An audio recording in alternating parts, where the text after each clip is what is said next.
This video shows you how to open a portable digital format file, also known as a PDF. Adobe Acrobat Reader is the most popular software program to use to download PDFs. To download the free software onto your Windows desktop computer, go to get.adobe.com/reader.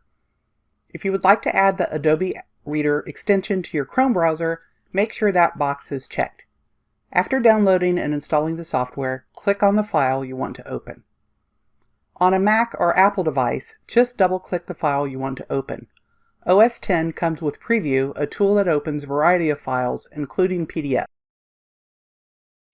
Download a free PDF app, such as Adobe Acrobat Reader, from the Google Play Store, and then click the file you want to open, if you use an Android device.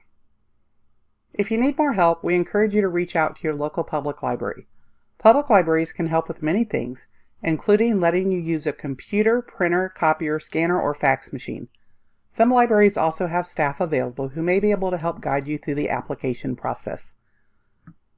Find your local library at myfloridalibrary.com. You can also contact the Florida Department of Economic Opportunity for assistance. We hope that you found this information useful. Visit our YouTube channel for more videos on applying for reemployment assistance benefits in Florida.